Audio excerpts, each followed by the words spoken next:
ආයුබෝවන් සියලු සමීක්ෂණ වාර්තා නැවත නැවතත් තහවුරු කළ ලංකාවේ අංක 1 ප්‍රවෘත්ති ප්‍රකාශය. පැත්ත ගියත් ඇත්ත කියන හිරු රාත්‍රී 9:55 ප්‍රධාන ප්‍රවෘත්ති ප්‍රකාශය සමගින් මම ධනුෂ්ක සෙනවිරත්න. මම රුවනිකා කුමාර දාස මුලින්ම අවධානය දවසේ ප්‍රධාන පුවත් සිරස්තල වෙත.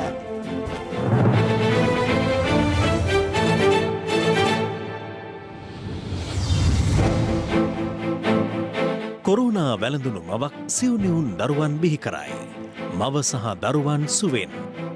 සිසේරියන් සැත්කමකින් කොවිඩ් ආසාදිත මවකට සිව්දරු උපතක් සිදු වූ පළමු අවස්ථාව විදියටයි අපි හිතන්නේ. අදත් ආසාදිතයන් 650ක්. සමස්ත ආසාදිතයන් 35000 පනී. තවත් ප්‍රදේශ 10ක් හුදෙකලා කෙරේ. වරාය නගර පළමු ආයෝජන ගිවිසුමට අත්සන් තැබේ. වටිනාකම ඇමරිකානු ඩොලර් බිලියනයක්. රුපියල් බිලියන 89ක ඇමරිකානු MCC සංවර්ධන ආධාර ප්‍රදානය නවතී. අරක මේක කියලා බොහොම බිල්ලොම වන්න ගත්තා. ඒ බිල්ලොම අපු කට්ටියට අද උත්තරේ ලැබිලා තිබෙනවා. ඇමති වාසුදේවට ඇහැලිය ගොඩදී දැඩි ජනතා විරෝධයක්.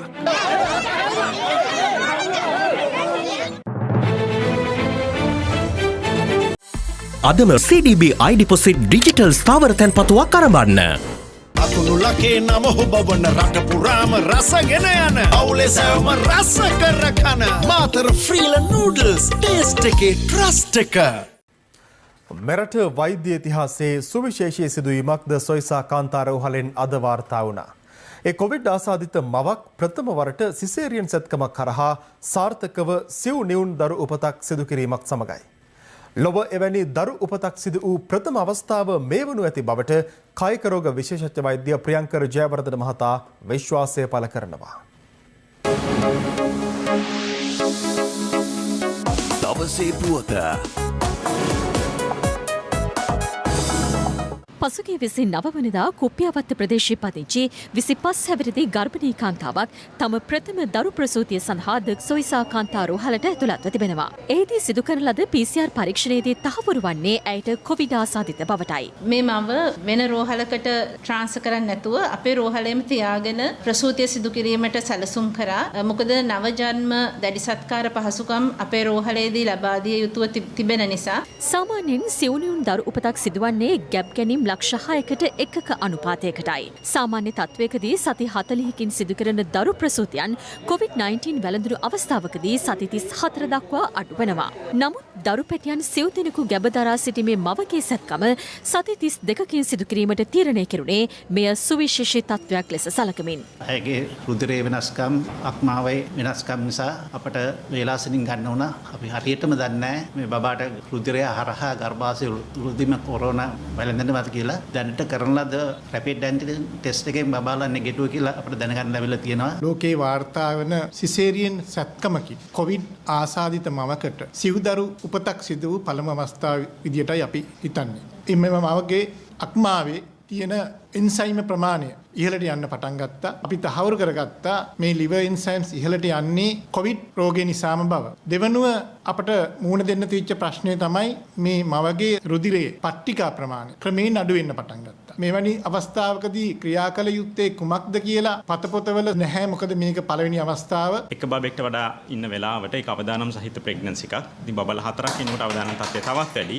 සති 28 දී කොවිඩ් ආසාදය වුණාට පස්සේ අවදානම් තත්ත්වය ඉතාමත්ම වැඩි වුණා. සියලු වෛද්‍යවරුන්ගේ සහ අනිකුත් කාර්ය මණ්ඩල කැපවීම යටතේ දැනට අපි සාර්ථකව බබලා සහ මව ප්‍රසූතියෙන් පස්සේ සිටිනවා. ඉදිරි දවස් කිහිපය තුළ සියල්ල හොඳ පැත්තට සිදු වෙයි කියලා අපි බලාපොරොත්තු වෙනවා. නිර්වින්දන වෛද්‍යවරුන් වශයෙන් අපිට කොන්දට ඉන්ජෙක්ෂන් එකක් විදින එක අභියෝගයක් වුණා. එයාගේ රුධිර පට්ටික අඩුවීමත් අනිත් රුධිර සංඝටක අඩුවීමත්. ඒ නිසා අපි ඒ සම්බන්ධ විශේෂඥ වෛද්‍යවරුන්ගේ සහයෝගයත් අරගෙන අම්මට රුධිර පට්ටිකා සහ රුධිර සංඝටක දීලා තීරණය කරන්න ඕන සිහි නැති කරනවද කොන්දට ඉන්ජෙක්ෂන් විදිනවද කියලා. මොකද ඇත්තටම සිහි නැති කරන්න ගියාම අම්මටත් ප්‍රශ්න වෙන්න පුළුවන්. සෞඛ්‍ය අභියෝග රැසකට මුහුණ දෙමින් මෙම දරු පැටියන් සිව් දෙනා මෙලවට ගෙන එන්නට ද සොයිසා කාන්තා රෝහලේ 35 දෙනෙකුගෙන් සමන්විත පළපුරුදු වෛද්‍ය සේවා කණ්ඩායමක් එක් වුණා. එම කණ්ඩායම විශේෂඥ වෛද්‍යවරුන් 7ක්, වෛද්‍යවරුන් 12ක්, හෙදියන් 11ක් සහ තවත් වෛද්‍ය කාර්ය මණ්ඩල සමාජිකයන් 5 දෙනෙකුගෙන් සමන්විතව තිබුණා. ඒ ළමයින්ගේ බර ගත්තොත් එහෙම එක ලදරුවෙක් 1600 ග්‍රෑම්, අනිත් එක්කෙනා 1400යි, අනිත් එක්කෙනා 1300යි, අනිත් එක්කෙනා 1100යි. එහෙම ආකාරයට තමයි බර තියෙන්නේ. පළවෙනි ලදරුවන් දෙනා සාමාන්‍ය මට්ටමේ සිටිනවා. නමුත් 4 වෙනි අවස්ථාවේ බිහිවෙච්ච ලදරුවා දැනට සුවසන ආධාරයකට සවි කරලා තියෙන්නේ. අපේ දැනට තියෙන දැඩිසත්කාරයකේ තමයි මෙම ලදරුවන් 4 දෙනා තියලා තියෙන්නේ. මොකද හේතුව එයාලගේ පළවෙනි සති දෙක ඉතාමත් වැදගත් විවිධ සංකූලතා තියෙන්න පුළුවන්. COVID-19 වෛරසය ලොව වෙලා ගැනීමෙන් අනතුරුව මේ දක්වා ආසාදිත කාන්තාවන් සිව්නිවුන් දරු උපත් සිදු කර ඇත්තේ අවස්ථා දෙකකදී පමණයි. ඉන් එකක් ඉන්දියාවේ උත්තර ප්‍රදේශ වලින් වාර්තා වන අතර අනෙක වාර්තා වන්නේ ඇමරිකාවේ ඩෙට්‍රොයිට් ප්‍රදේශයෙන්. නමුත් එම දරු උපත් දෙකම ස්වාභාවික දරු උපත් වන අතර සිසේරියන් සැත්කමක් කරහා සිදු කළ පළමු දරු උපත ලෙස මෙය වාර්තා වනවා. දවසේ පුවත.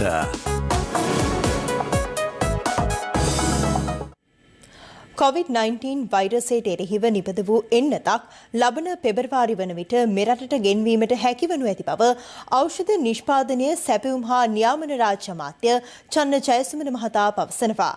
මේ අතර කොවිඩ් අවදානම හේතුවෙන් වැල්ලවත්තේ නෆීර්වත්ත ඇතුළු ප්‍රදේශ 10ක් හුදකලා කර තිබෙනවා. තවත් කොවිඩ් මරණ 3ක් වාර්තා වීමත් සමග මෙරටින් වාර්තා වන සමස්ත කොවිඩ් මරණ සංඛ්‍යාව 160ක් දක්වා ඉහළ ගියා. එලෙස ජීවිතක්ෂයට පත් වුණේ කොළොන්නාව පදිංචි 50 හැවිරිදි කාන්තාවක්, බණ්ඩාරගම පදිංචි 43 හැවිරිදි කාන්තාවක් සහ දෙමටගොඩ පදිංචි 78 හැවිරිදි පුද්ගලයෙක්. බණ්ඩාරගම ප්‍රදේශය ඊට පස්සේ බුලත් සිංහල සමහර ගම්මාන මොනරාගල අලුපත ඒ වගේම මහනුවර දිස්ත්‍රික්කයේ අකුරණ ප්‍රදේශයේ ඒතකොට ජනගණත්වය ඉතාම අධික ප්‍රදේශ. ඒතකොට මේ ප්‍රදේශ හරහා අර මරණ රැල්ලක් නිර්මාණය වීමේ අවදානමක් මතුවෙමින් තියෙනවා. ඒ නිසා විශේෂයෙන්ම මේ නගර සභා සීමාව අපි ප්‍රශස්ත ලෙස කළමනාකරන අතරතුරේදී ඒ නගර සභාවෙන් එළියට මේ මරණ ව්‍යාප්ත වෙන්නේ එක වළක්ව ගන්න අතීත අත්දැකීම් පාදක කරගනිමින් අපි කටයුතු කර යුතුයි කියලා අපි විශ්වාස කරනවා. මොකද මේ ඔක්තෝබර් මුල සතියෙන් පටන් ගත්ත අලුත් රැල්ල මේ වෙනකොට 31000 සීමාව ඉක්මවලා තියෙනවා. පානදුරේ තොටවත්ත ප්‍රදේශයේ හුදකලා කරනවා කියලා ආරංචි වෙච්ච ගමන් මිනිස්සු බඩු බාහිර ආදී අරගෙන ඒ ප්‍රදේශයෙන් එළියට යනවා. මේක හොඳ තත්ත්වයක් නෙමෙයි. ඒතකොට ඒක පාලනය කරගන්න ආරක්ෂකාංශ දක්ෂ වෙන්න ඕනේ. සෞඛ්‍යාංශය සම්බන්ධ නියාමනය කරන්න ඕනේ. ඒ වගකීම් විරහිත හැසිරීම අපි අපේක්ෂා කරන්නේ නැහැ ජනතාවගෙන්. අවසානයේදී මුළු රටම ලොක්ඩවුන් කරන තැනට ගමන් කරන්න සිද්ධ වෙයි. ජනතාව මේ වෙලාවේ හරියට හැසිරුන්නේ නැත්තම්. මේ අතර මහර බන්ධනාගාර සිදුවීමෙන් ජීවිතක්ෂයට පත් වූ රැඳවියන් දෙදෙනෙකුගේ මෘතදේහ කොළොන්නාව සුසාන භූමියේදී ආදාහනය කෙරුණා. ආදාහන කටයුතු අද දහවල් සිදු කෙරුණේ අධිකරණයේ ඊයේ ලබා දුන් නියෝගය අනුවයි. මෙම අවස්ථාවට ඥාතීන් කිහිප දෙනෙකු පැමිණ සිටි අතර රජයේ වේදමෙන් අවසන් කටයුතු සිදු කෙරුණා. මේ අතර COVID-19 වැළඳී ජීවිතක්ෂයට පත්වන ඉස්ලාම් බැතිමතුන්ගේ දේහ භූමිදානය කිරීමට අවසර ඉල්ලා පිරිසක් මඩකලපුව එරාවුරු නගරයේදී විරෝධතා පාගමනක නිරත වුණා. ජනාධිපතිවරයා වෙත බාර දීම සඳහා ඔවුන්සේ ඉල්ලීම ඇතුළත් සංදේශයක්ද එරාවුරු ප්‍රාදේශීය ලේකම් වෙත බාර දුන්නා. මේ අතර අද දිනේ නව COVID-19 ආසාදිතයන් 650 දෙනෙකු හඳුනාගත් අතර සමස්ත ආසාදිතයන් සංඛ්‍යාව 35387ක් දක්වා ඉහළ ගියා. අද පුද්ගලයන් 701 දෙනෙකු සුවය ලැබූ අතර ඒ අනුව සුව වූ සමස්ත කොවිඩ් ආසාදිතයන් සංඛ්‍යාව සටහන් වන්නේ 26353ක් ලෙසයි. ගත වූ දිනේ කොවිඩ්-19 ආසාදිතයන් 616 දෙනෙකු හඳුනාගත් අතර ඉන් 266 දෙනෙක් කොළඹ දිස්ත්‍රික්කයෙන් වාර්තා වුණා. ඉන් පුද්ගලයන් 201 දෙනෙකුම වාර්තා වුණේ කොළඹ මහනගර සභා සීමාවෙන්. ඒ අතරින් 65 දෙනෙක් බොරළෙන් වාර්තා වූ අතර ඊට වැලිකඩ බන්ධනාගාරයෙන් වාර්තා වූ ආසාදිතයන්ද ඇතුළත්. මට්ටක්කුලියෙන් 62ක්, කොම්පඤ්ඤ විදියෙන් 17ක් සහ කොළඹ කොටුවෙන් ආසාදිතයන් 15ක්ද වාර්තා වී තිබෙනවා. මහනුවර දිස්ත්‍රික්කයෙන් 99ක්, ගම්පහ දිස්ත්‍රික්කයෙන් 94ක් සහ කළුතර දිස්ත්‍රික්කයෙන් 48ක් ලෙස ආසාදිතින් වාර්තා වුණා. මහනුවර අකුරණ සෞඛ්‍ය වෛද්‍ය නිලධාරී කොට්ටාසේ අද දිනය තුල පමණක් COVID-19 ආසාදිතයන් 41 දෙනෙකු වාර්තා වී තිබෙනවා. මේ දක්වාම ප්‍රදේශයෙන් වාර්තා වී ඇති ආසාදිතයන් සංඛ්‍යාව 191ක්. මේ අතර කටුනායක බණ්ඩාරනායක ජාත්‍යන්තර ගුවන්තොටුපොළේ ශ්‍රී ලංකන් කේටරින් මෙහෙයුම් අංශයේ සේවකයන් 8 දෙනෙකුට COVID-19 වෛරසය වැළඳී ඇති බව එම ආයතනය නිවේදනය කළා. ඔවුන් පවසන්නේ සිය සේවකයෙකුට පසුගිය 14 වෙනි සඳුදා COVID-19 වැළඳුණු බවත් ඒ අනුව සිදු කළ PCR පරීක්ෂණ වාර්තා අනුව තවත් 7 දෙනෙකුට වෛරසය වැළඳී ඇතයි අද තහවුරු වූ බවයි. මේ අතර ආසාදිතයින් වාර්තා වීම සැලකිල්ලටගෙන තවත් ප්‍රදේශ කිහිපයක් අද හුදකලා කෙරුණා. එම ප්‍රදේශ වන්නේ වැල්ලවත්ත පොලිස් ඔසමේ නෆීර්වත්ත, අක්කරේපත්තු පොලිස් බල ප්‍රදේශයේ අක්කරේපත්තු 5, අක්කරේපත්තු 14 හා නගර ප්‍රදේශ 3යි. අඩාලච්චේනේ පොලිස් බල ප්‍රදේශයේ පාලමුණේ 1, ඔලුවිල් 2, අඩාලච්චේනේ 8, ආලයඩිවෙම්බු පොලිස් බල ප්‍රදේශයේ ආලයඩිවෙම්බු 8න් 1, ආලයඩිවෙම්බු 8න් 3, ආලයඩිවෙම්බු 9 යන පොලිස් බල ප්‍රදේශයි. COVID-19 රෝගීන් වාර්තා වීමත් සමග ඊයේ පෙරවරුවේ සිට මොනරාගල අලුපත ප්‍රදේශයේද හුදකලා කෙරුණා. සෞඛ්‍යාංශ පෙන්වා දෙන්නේ නිරෝධායනට ලක් කළ පුද්ගලයෙක් ඒ නිසි ලෙස ඉටු නොකිරීම මෙම තත්ත්වයට හේතු වූ බවයි. මරදානයේ සිට පැමිණි එම පුද්ගලයා එදිනම අපගේ මහජන සෞඛ්‍ය පරීක්ෂකතුමා නිරෝධායනට ලක් කර තිබෙනවා. හැබැයි එතනදී හරියට මේ පුද්ගලයා නිරෝධායන නොවීමත් සමගමයි මේ අලුපත ප්‍රදේශයේ මෙම කොරෝනා රෝගී තත්ත්වය ව්‍යාප්ත වන්නේ. පානදුර තොටවත්ත ප්‍රදේශයේද ඊයේ හුදකලා කර තිබෙනවා. ඔබ ජීවත් වෙන්නේ හුදකලා ප්‍රදේශය නම් ඔබ මොන රැකියාවේ හිටියත් ඔබ මෙම ප්‍රදේශවලින් වෙනත් ස්ථානවලට ගමන් කිරීමෙන් වැළකී සීමට කටයුතු කරන්න. මේ නත්තල් සහ නව අවුරුදු උදා වෙන කාල සීමාවේදී කිසිසේත් හුදකලා වෙලාවකට හෝ නිරෝධායන ඇඳිරි නීතියක් පැනවීමට බලාපොරොත්තුවක් නැහැ. නමුත් කොවිඩ් සම්බන්ධයෙන් අතිගරු ජනාධිපතිතුමාගේ සහභාගීත්වයෙන් අපි සෑම දේලමකම සමාලෝචනයකට පත් කරනවා දැනට තිබෙන තත්ත්වය. ඒ තත්ත්වයන් අනුව ඉදිරියේදී යම්කිසි අපි බලාපොරොත්තු වෙන නොවන ආකාරයේ වැඩිවීමක් තිබුණොත් හුදකලා කිරීමට හෝ නිරෝධායන ඇඳිරි නීතිය පැනවීමටත් අපි පසුබට වන්නේ නැහැ. මෙතර පසුගියදා COVID-19 රෝගයට ගොදුරු බවට වාර්තා වූ අම්බලන්තොට මාමණ්ඩල ග්‍රාම නිලධාරී වසම වහර ලුණුම ප්‍රදේශයේ පදිංචි ග්‍රාම නිලධාරිනියගේ පවුලේ සිව් දෙනෙකුට COVID-19 ආසාදනය වී තිබෙනවා. මෙතර COVID-19 වෛරසයට එරෙහි එන්නතක් මෙරටට ගෙන්වීම සඳහා ගෙන ඇති ක්‍රියාමාර්ග පිළිබඳව ඖෂධ නිෂ්පාදනය සැපයුම් හා නියාමන රාජ්‍ය අමාත්‍ය මහාචාර්ය චන්න ජයසුමන මහතා අදහස් පළ කළා. අපි මේ වෙනකොටත් චීන රජය සහ රුසියානු රජය සමග රාජතාන්ත්‍රික මට්ටමින් මේ පිළිබඳව සාකච්ඡා ආරම්භ කරලා තියෙනවා. ඒ අනුව එන්නත ලබා ගන්න පුළුවන් පළවෙනි අවස්ථාවේදීම අපේ රටට ගෙන්වන්නයි අපි බලාපොරොත්තුව. සුදුසු එන්නතක් ලෝක සෞඛ්‍ය සංවිධානය අපිට නිර්දේශ කරයි මොන එන්නතද ලබා ගන්න අවශ්‍ය කියලා. අපි හිතනවා පෙබරවාරි 2 වෙනි සතිය වෙනකොට අපිට එන්නතක් පළවෙනි වතාවට ශ්‍රී ලංකාවට ගෙන්නලා ලබා දීම ආරම්භ කරන්න පුළුවන් වෙයි. ඒත් පිළිබඳව යටිතල පහසුකම් තිබෙනවද තියෙන්නේ? ඇත්තටම යටිතල පහසුකම් පිළිබඳ ප්‍රශ්නේ තියෙන්නේ ෆයිසර් සමාගමේ එන්නත සම්බන්ධයෙන් විශේෂයෙන්ම සෙල්සියස් අංශක ඍණ 70ක උෂ්ණත්වය නඩත්තු කරගෙන යන්න ඕන නිසා ඒ සම්බන්ධයෙන් අවශ්‍ය වන ශීතාගාර පහසුකම් ලබා ගැනීම සඳහා අපිට මේ වෙනකොට ලෝක බැංකුව සහ ආසියානු සංවර්ධන බැංකුව කැමැත්ත පළ කරලා තියෙනවා මේ පහසුකම් වර්ධනය කර ගැනීම සඳහා අපිට උපකාර කරන්න. මෙතර COVID-19 රෝගීන් සඳහා ලබා දී හැකි ඖෂධයක් Taman විසින් නිර්මාණය කළ බව හලාවත මුගුණු වටවන පදිංචි පාරම්පරික ආයුර්වේද වෛද්‍යවරයෙකු වන W. සේලිස් කුරේරා මහතා පවසනවා. මේ රෝගයේද සෙම් රෝග කාරකයක්. ඒ හින්දා මම මේකට ඖෂධ දෙකක් මං ගාව තියෙනවා. මේ එක ඖෂධයක් සාමාන්‍ය හැදෙන්නේ නැතුව යන්න.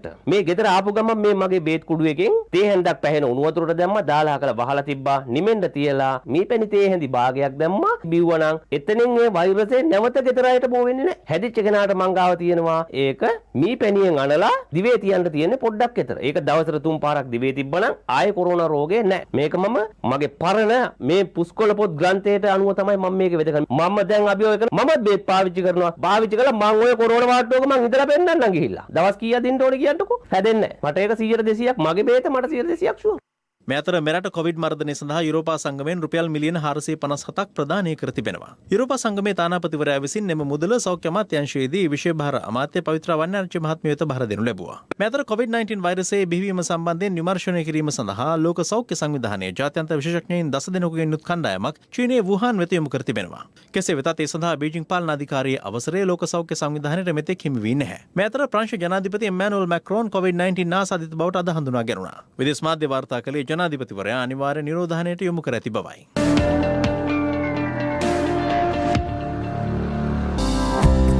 බැංකු ක්ෂේත්‍රයේ ප්‍රවීණයෙකු වීමේ ඉලක්කය ඔබ සතු නම් ශ්‍රී ලංකා බැංකුකරුවන්ගේ ආයතනය වෘත්තීය බැංකුකරණයේ ප්‍රමුඛයා. හුදෙකලා කර නොමැති ප්‍රදේශවල නත්තල් දින දේව මෙහෙයන් වරකට 50කට නොවැඩි පිරිසකගේ සහභාගීත්වයෙන් පැවැත්වීම සඳහා පියතුමල්ලාට අවසර ලබා දී ඇති බව අගරදුගුරු අතිඋතුම් මැල්කම් කාදින රංජිත් හිමිපාණන් පවසනවා. උන්වහන්සේ මේ බව සඳහන් කළේ කොළඹදී විශේෂ ප්‍රවෘත්ති සාකච්ඡාවකට එක්වෙමින්.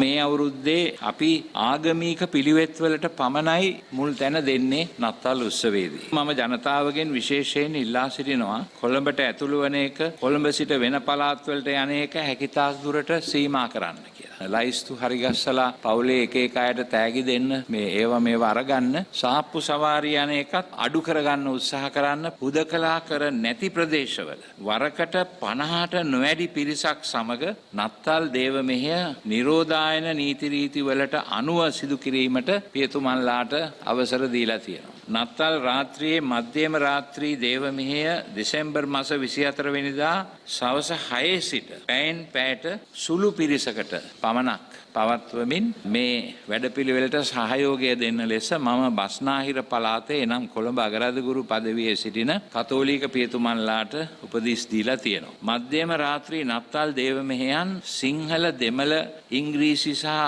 යන භාෂා තුනෙන්ම ශ්‍රී ලංකාවේ සිටින වතිකානු තානාපති රදගුරුතුමන් සහ මගේ සහායක රදගුරුතුමන්ලාත් රූපවාහිනිය ඔස්සේ සජීවීව විකාශනය කරනවා. නත්තල් දින උදේ පවා දිව්‍ය පූජා සජීවීව විකාශනය වෙනවා. නිවෙස්වල සිට ඊට සම්බන්ධ වෙන්නට ඔබට හැකියාව තිබෙනවා. 2019 අප්‍රේල් 21 පාස්කු ඉරිදා සිට නත්තල් මංගල්‍යයක් අපිට හරියට සතුටකින් කරන්නට බැරි වුණා. දැන් දෙවෙනි අවුරුද්දෙත් අපිට හැමදාම දුක් වෙන්නට බෑ. ඉතින් අපි බලාපොරොත්තු වෙනවා මේ කඳුළුබර පරිච්ඡේදය අවසන් කරලා සාධාරණේ ඉෂ්ට කරලා ඒ කරන පරීක්ෂණ පරිපූර්ණත්වයට ගෙනැල්ලා ඒ වරද නැවත රටේ නොසිදුවන්නට කටයුතු සම්පාදනය වෙයි කියලා අඩු ගානේ ලබන අවුරුද්දේවත් නත්තල් උත්සවය අපිට සතුටින් ගත කරන්නට ඉඩකඩ සලස්වා දෙමින්.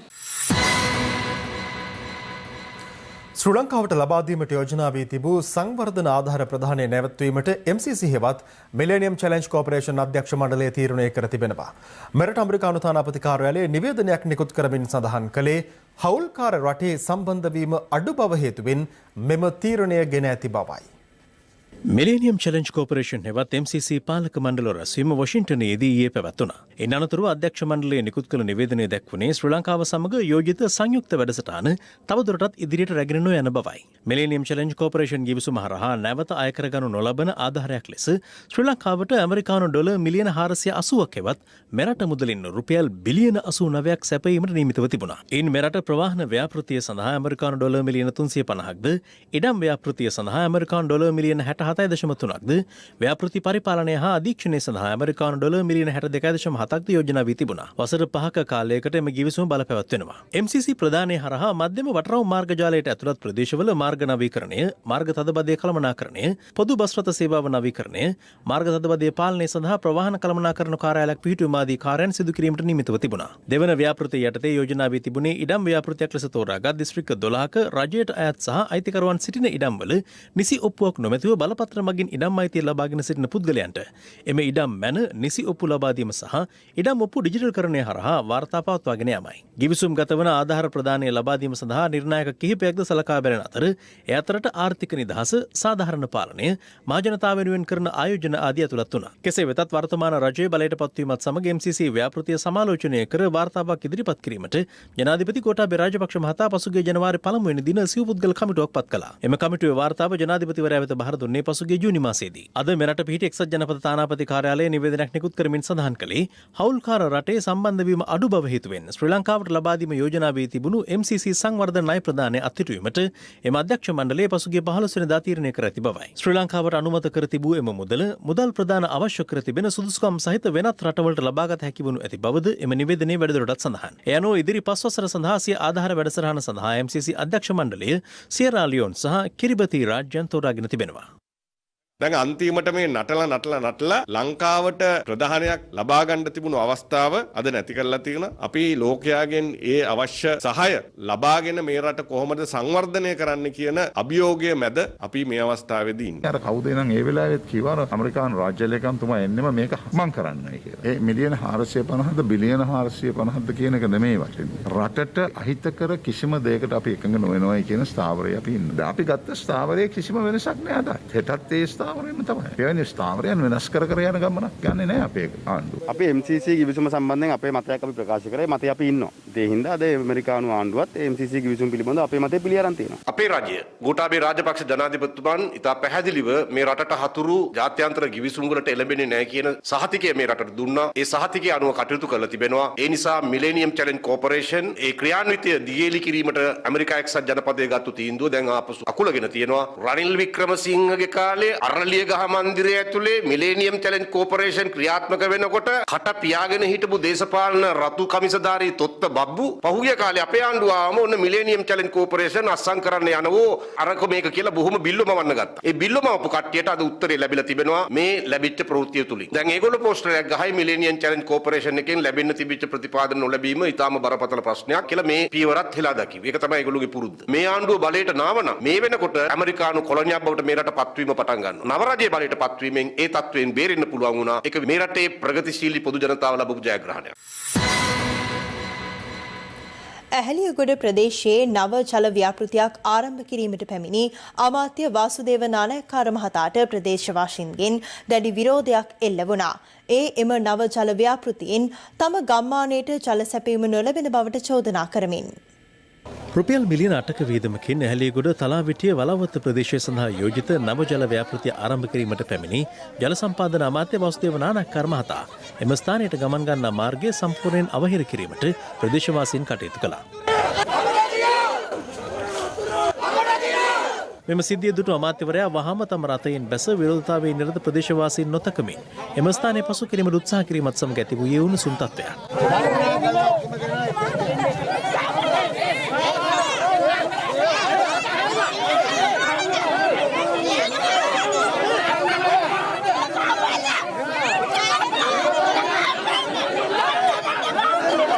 කෙසේ වෙතත් අමාත්‍යවරයා එම ස්ථානයෙන් පිටව ගිය ප්‍රදේශවාසීන්ගෙන් එල්ල වූ දැඩි විරෝධය හේතුවෙන්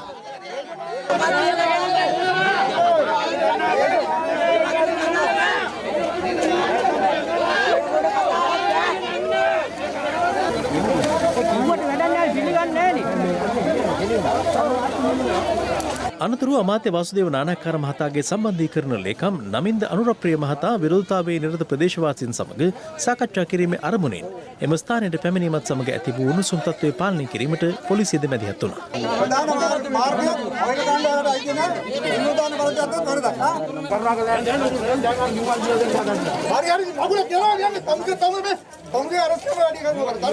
පසු අමාත්‍යවරයාගේ උපදෙස් මත මෙම නව ජල ව්‍යාපෘතියෙන් තලාවිටිය වලවත්ත ප්‍රදේශයටද ජල සැපයීම ලබා දීමට ලිඛිතව පොරොන්දු වීමත් සමග ප්‍රදේශවාසීන් තම විරෝධතාව අත්හැර දැමුවා.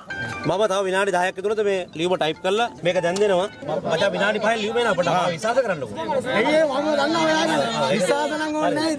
අනතුරුව එම ජල ව්‍යාපෘතිය ආරම්භ කෙරුණේ ජල සම්පාදන අමාත්‍ය වාසුදේව නානායක්කාර මහතාගේ ප්‍රධානත්වයෙන්. කවුරුත් ඔය අපේ ගමේ වතුර බෑ හේ ගෙනියන්න වගේ කතා පටන් ගත්තොත් නගරේ ඉන්න අය කියාවි එහෙනම් පිට කට්ටියට එන්න බෑ නගරේ. ඕම පුළුවන් ද රටක් ගෙනියන්න. අපි මේ අර වෙන් වී යන්න හදන උතුර දැන් එකතු කරගනිමින් ඉන්නේ. වෙනම රාජ්‍යයක් ඉල්ලුවනේ ඒගොල්ලන්ට. කොටි සංවිධානය ගැන අපි යුද්ධය අපි පරාජය කළා. ඒගොල්ලන්ගේ නියෝජ්‍යය තමයි දෙමළ සංධානයේ ඉන්නේ. ඒගොල්ලන්ට අපි බන කියනවා වගේ හැමදාම කියනවා. මේක එක රටක් හැටියට තියාගෙන යමු. වෙනම ප්‍රදේශයක් හැටියට හිතන්නේ නැතුව අපි එහෙම කියලා දෙමළ සංධානයට ඊළඟට ඇවිල්ලා අපේ නගරයට වතුර ගන්න හදනකොට ඔන්න පළාත් ભેදයක් අදගන්න. කොළඹ වරායේ නැගෙනහිර පර්යන්තය සම්බන්ධයෙන් පසුගිය රජයේ අත්සන් කළ ගිවිසුම් රටට ගැළපෙන ලෙස සකස් කරන බව ශ්‍රී ලංකා වරාය අධිකාරියේ සභාපති ජෙනරාල් දයා රත්නායක මහතා පවසනවා. මේ අතර නැගෙනහිර පර්යන්තය සම්බන්ධයෙන් මතුව ඇති තත්ත්වය සම්බන්ධයෙන් වරාය වෘත්තීය සමිතිය එකමුතුව අද විරෝධතාවයක නිරත වුණා. කොළඹ වරාය නැගෙනහිර පර්යන්තය සම්බන්ධයෙන් රජයේ ගෙන ඇති ක්‍රියාමාර්ගවලට එරෙහිව වරාය වෘත්තීය සමිති 23ක ප්‍රධානීන් කොළඹ වරාය අංක 3 ගේට්ටුව ඉදිරිපිටදී අද නිහඬ විරෝධතාවක නිරත වුණා.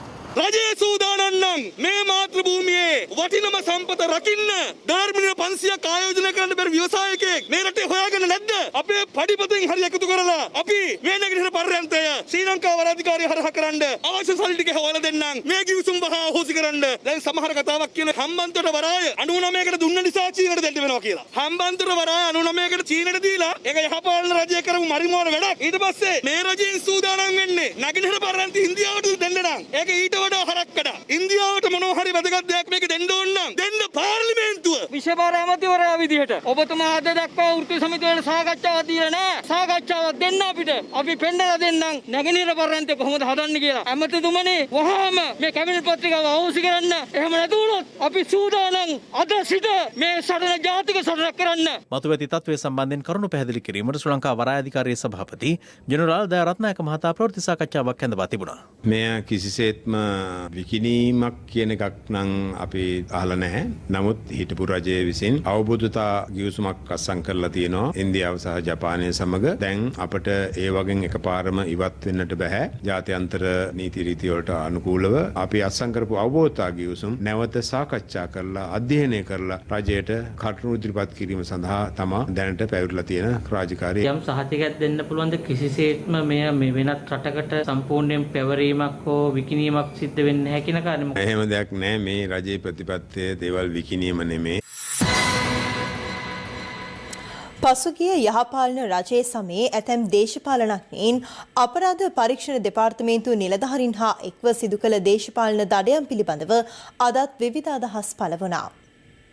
ලේඛනාගාරවල තිබුණු ලිපිගොනු හොර රහසේ හවසට වාහනවල ඩිකිවල පටවගෙන එක කෝල් එකකට മന്ത്രിවරුන්ගේ නිවාසවලට ගෙනිච්ච යහපාලන ඉතිහාසය අපිට අමතක කරන්නම් බෑ. අපි දැක්ක පහුගිය කාලේ පුරාවට අපරාධ පරීක්ෂණ දෙපාර්තමේන්තුවේ හිටපු උත්තමයින් නිශාන්ත සිල්වා කන්දප්පා වැනි පුජ්‍යලයින් පාර්ලිමේන්තු മന്ത്രിවරුන්ගේ එක දුරකථන ඇමතුමට වාහනවල ඩිකි පෙරෙන්න ෆයිල් අරගෙන ගිය හැටි. එතකොට ඒ ගෙනිච්ච ලිපිගොනු නැවත ඒ ආරක්ෂකංශ වලට බාර දුන්නාද? ඒ ලිපිගොනු විකෘති කළාද? ඒ ලිපිගොනු සංස්කරණය කළාද? ගෙන්වාගත්ත മന്ത്രിවරුන්ට අවශ්‍ය ආකාරයට ඒ ලිපිගොනු වෙනස් කළාද? ඒ ලිපිගොනු වල පිටපත් වෙනත් කුමන පාර්ශවයන් වලට ගෙනිච්චද? ලබා දුන්නාද? මේ සම්බන්ධව විශාල පරිමාණයේ සැකයක් තියෙනවා. මේ ක්‍රියාදාමයේ පිටිපස්සේ රනිල් වික්‍රමසිංහ මහත්මයාගේ සම්පූර්ණ ආශිර්වාදය තිබ්බා. මේ ආශිර්වාදය පිට තමයි රංජන් රාමනායකලා, නිශාන්ත සිල්වා කන්දප්පලා, ශානි අබේසේකරලා මේ කටයුතු ක්‍රියාත්මක කළේ. රංජන්ගේ හඬපට ටික අහනකොට පේනවා නීතිය මොනතරම් දූෂ්‍යත්වයට පත් කරාද. නීතිඥයෝ විතරක් නෙමෙයි අධිකරණයේ සියලු නිලධාරීන් විනිශ්චයකාරවරු පවා තමන්ගේ ගහණයට අරගෙන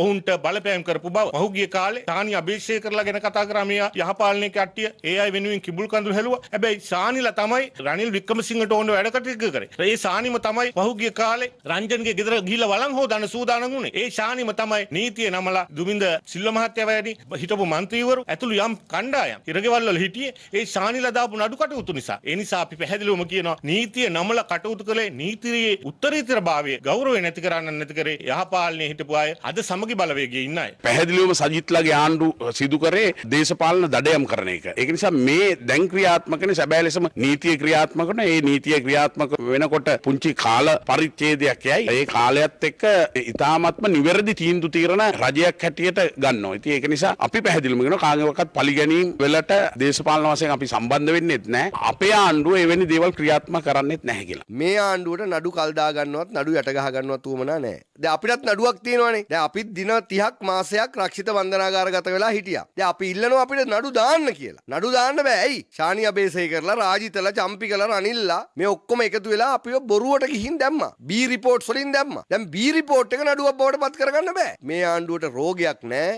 අසනීපයක් නැහැ. දේශපාලඥයන්ව දඩයම් කරන්න. අපිට එහෙම උවමනාවක් නැහැ. අපිට ඕනේ යුක්තිය පාරදෘශ්‍ය භාවයට හිතෝ ඉෂ්ට වෙන තත්වයක් නිර්මාණය කරන්න.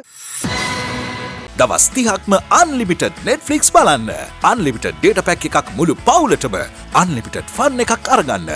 අදම ඇක්ටිව් කරගන්න.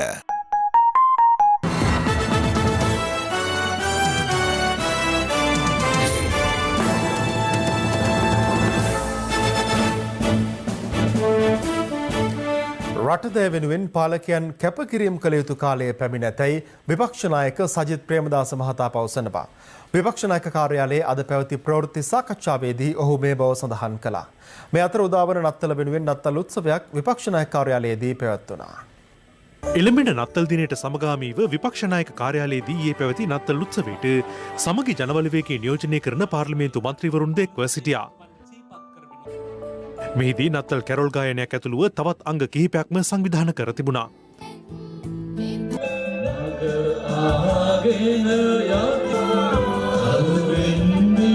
මේ අතර සජිත් ප්‍රේමදාස මහතා විසින් විපක්ෂ නායක කාර්යාලයේදී අද ප්‍රවෘත්ති සාකච්ඡාවක් පැවැත්වුවා. දෙවෙනි කාර්තුවේ ඍණ 16.3ක වේගයක් වාර්තා කිරීමත් සමග අපේ රට මහා ආර්ථික අන්ධකාරයක් කරා යන ගමන හැමෝටම පැහැදිලි වෙනවා, හැමෝටම දැනෙනවා. වර්තමාන රජයට රටේ ආර්ථික භූමිකම්පාවෙන් ගොඩෙන්නේ කොහොමද කියන ප්‍රශ්නයට පිළිතුරුත් නැහැ. කුසගින්න බඩගින්න වර්ධනය වෙනවා පමණක් නොවේ. COVID-19 නිසා වෙනමම දුප්පතුන් කොට්ටාසයක් අපේ රටේ බිහි වෙලා තිබෙනවා. සමගි ජන බලවේගයේ නිසි ආර්ථික කළමනාකරන මොඩලය ක්‍රියාත්මක කිරීමේ හැකියාව අපිට තිබෙනවා. ආණ්ඩුවට අපි කියනවා කරුණාකරලා ජනතාවගේ බඩගින්න ගැන හිතන්න, දුක් ගින්න ගැන හිතන්න, දූ දරුවන්ගේ පෝෂණ මට්ටම ගැන හිතන්න. අද රටට අවශ්‍ය වෙලා තිබෙන්නේ හිතක් පපුවක් ඇති ප්‍රතිපත්තීන් ක්‍රියාත්මක වෙන යුගයක්. ඒ යුගයේ බිහි කරන්නට සමගි ජන බලවේගය අපි ලෑස්ති. විශේෂයෙන්ම පාලකින් රට දෑවෙනුවෙන් කැපකිරීම කරන්නට කාලය වෙලා තියෙනවා. රටක් ලෙස අප කිසිදු ණය වාරිකයක් ගෙවීම පැහැරහැර නොමැති බව ආර්ථික පුනර්ජීවනය පිළිබඳ ජනාධිපති කාර්යසාධක බලකායේ සභාපති බැසිල් රාජපක්ෂ මහතා පවසනවා. ගම සමග පිළිසඳර වැඩසටහන යටතේ වැඩ සමග යලි ගමට ව්‍යාපෘතියේ මධ්‍යම පළාත් වැඩසටහනට මහනුවරදී එක්වෙමින් ඔහු මේ බව සඳහන් කළා. ගරු ජනාධිපතිතුමා රට බාර ගන්නකොට තිබිච්ච තත්ත්වය අපි හිතුවට වැඩිය අන්ත තත්ත්වයකට පත් වෙලා තිබුණා. ඒත් අමතරව කොවින් වසංගතය ලෝකේ පැතිරීම නිසා මාර්තු 15 පස්සේ මේ මාස 9 තුල එකම සංචාරකයෙක්වත් අපේ රටට පැමිණලා නැහැ. විදේශ ඍජු ආයෝජන ඒක සම්පූර්ණයෙන් වගේ අඩු වුණා. නමුත් අවසානයේ වශයෙන් මාසේ ලබන අවුරුද්දේ ලොකු ආයෝජනයක් ලෙස ඇමරිකන් ඩොලර් 300කට පමණ කර්මාන්ත ශාලාවකට අපි එක්ක ගිවිසුම් අත්සන් කරන කටයුතු කරා. ලබන වර්ෂයේ අපි හිතනවා විදේශ ඍජු ආයෝජන අපේ රටට ගලා ඒවි කියලා. හුඟක් කට්ටිය කිව්වා අපි බංකුලත් රාජ්‍යයක් බවට පත් වෙනවා ණය ගෙවා ගන්න බැරි වෙනවා කියලා. නමුත් අපි ඊටාම සතුටින් කියනවා රටක් හැටියට අපි කිසිම ණය වාරිකයක් නොගෙවා හැරලා නැහැ. විශේෂයෙන්ම මේ අයවැය තමයි අපේ රට කොයි පැත්තටද යන්නේ කියලා. එක්කෝ හරියට මැද තියෙන ඔල්ලෝසු බට්ට වගේ අපිට වැරදුනොත් අපේ රට විනාශයි. එහෙම නැත්නම් අපි හරි පැත්තට ගියොත් අපි රට සෞභාග්‍යමත් රටක් බවට පත් වෙනවා. අලුත්ම ලොකු සයිස් ටීවී එකක් ගන්න. ලොකු හුවමාරුවට්ටම් හිමි කරගන්න. සිංගරකින්ම පමණයි. මහා බ්‍රිතාන්‍යයේ විශ්වවිද්‍යාලයන්ට අනුබද්ධ විශ්වවිද්‍යාල ප්‍රතිපාදන කොමිසම මගින් පිළිගත් තොරතුරු තාක්ෂණයේ ඉංජිනේරු විද්‍යාව හා ව්‍යාපාර කළමනාකරණ උපාධි පාඨමාලා සමග ඔබේ අධ්‍යාපන දිවියේ ඉදිරි පියවර තබන්න බඳවා ගැනීම ආරම්භ කර ඇත. 0772 66 55 ස්ලිට් ඇකඩමි.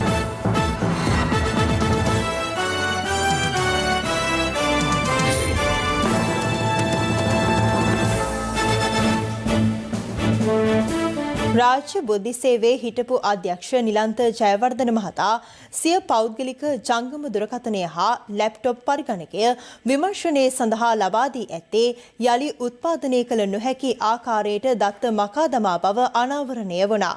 ඒ අපරාධ පරීක්ෂණ දෙපාර්තමේන්තුවේ වෝහාරික ඩිජිටල් විද්‍යාගාරයේ ස්ථානාධිපතිවරයා සිදු කළ විශේෂ විමර්ශන වාර්තාව පාස්කු ප්‍රහාරය පිළිබඳ විමර්ශනය කරන ජනාධිපති කොමිසම වෙත ලබා දුන් අවස්ථාවේදී දැන් තවත් දේශීය පුවත් කිහිපයක් සමගින් රටවටා හිරු. රටවටා හිරු. ශ්‍රී ලංකා චීන හවුල් ආයෝජනයක් ලෙස ඇමරිකානු ඩොලර් බිලියනයක් වන කොළඹ වරාය නගරයේ පළමු ආයෝජන ගිවිසුම අග්‍රාමාත්‍යවරයාගේ ප්‍රධානත්වයෙන් නරලීගහ මන්දිරයේදී අද අත්සන් ලැබුණා. චයිනා හාබර් ඉංජිනේරිං සමාගම සහ LOLC සමූහයේ බ්‍රවුන්ස් ආයෝජන සමාගම අතර ඇති කරගත් මෙම ගිවිසුමට අනුව කොළඹ ජාත්‍යන්තර මූල්‍ය මධ්‍යස්ථානයේදී කෙරුණු ඇති. COVID-19 ව්‍යාප්තියත් සමග දුෂ්කරතා රැසකට මුහුණ පා සිටින අපේම ජනතාවගේ සුව සහනය වෙනුවෙන් ක්‍රියාත්මක රට වෙනුවෙන් හිරු සහන යාත්‍රා ක්‍රියාන්විත යටතේ ශ්‍රී ලංකා රතුකුරුස සමාජය හා එක්ව නියාගම ප්‍රාදේශීය රෝහල වෙත මුව ආවරණ සහ ආරක්ෂිත ඇඳුම් කටර බෙදා දීමක් අද සිදු කෙරුණා.